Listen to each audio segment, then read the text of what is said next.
ایک جیسے، یہ کیا معاملہ ہے؟ یہ بھائی ہیں؟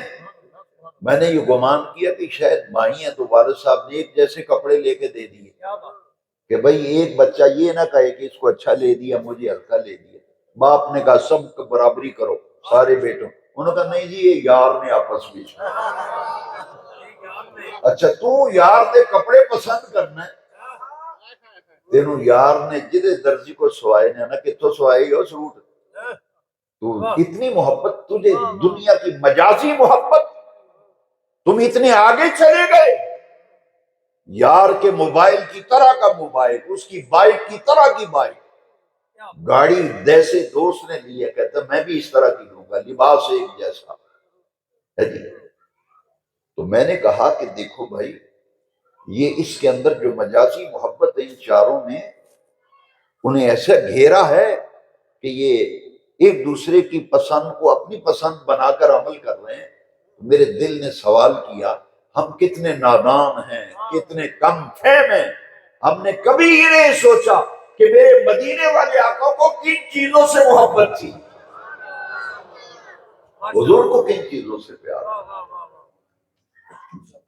میرے ایک دوست نے، اس نے مجھے زبردستی وہ جیکٹ، وہ کیا کہتے ہیں اسے، ویسٹ کوٹ، وہ جیسی اس نے خریدی تھی نا تو وہ اپنی محبت سے میرے لیے بھی مجھے زبردستی کہتا ہے یہ آپ نے ضرور پہنی ہے جمعے والے دن۔ میں نے کہا یہ کیوں اصرار کر رہا ہے، میری مرضی میں جمعے کو پہنوں، تم نے گفٹ دے دیا ٹھیک ہے۔ کہتا نہیں ہے جمعے والے دن پانی تھی، میں جمعے کے اندر آیا تو میں نے کہا انہیں بھی وہی پائی۔ میں نے کہا اس نے کہا کہ بھئی جو میں نے اپنی شیخ کے لیے پسند کی ہے میں وہی پہنوں۔ یہاں پھر میرے ذہن میں سوال آیا، میرا ذہن اور طرف چلا گیا، میں نے کہا ہم کتنے کم فہم ہیں، کتنے نادان ہیں کہ ہمیں یہ خیال ہی نہیں کہ بے حضور نبی کریم علیہ السلام کے کھانے کا طریقہ کیا تھا، مسجد میں آنے اور مسجد سے جانے کا طریقہ کیا تھا۔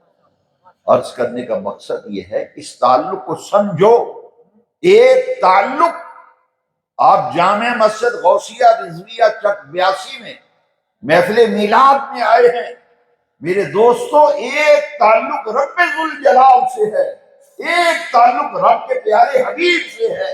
رب کو راضی کرنے کے لیے کثرت عبادت کرو، نمازوں کی پابندی کرو، قرآن کی تلاوت کرو، اللہ کے احکام پر عمل کرو، حرام سے بچو، اور مدینے والے آقا سے تعلق قائم کرنے کے لیے اداؤں پر چلو، حضور کے طریقے کو پسند کرو۔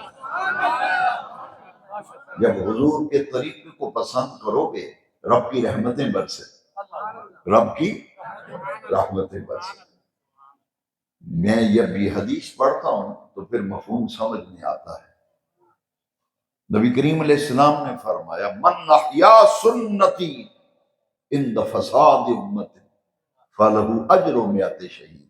آج وہ دور آ گیا ہے نوجوانان ملت اسلامیہ، میں ذمہ داری سے کہتا ہوں، اللہ وجہ بصیرت کہتا ہوں، آج وہ وقت آ گیا لوگ حضور کی سنتیں ترک کر رہے ہیں، حضور کے طریقے کو چھوڑ رہے ہیں، ہندوؤں کے طریقے، عیسائیوں کے طریقے، یہود و نصارہ کے طریقے، ہماری فیملی میں، ہمارے گھر میں، ہمارے اپنے مزاج میں یہود و نصارہ کے طریقے آ رہے ہیں۔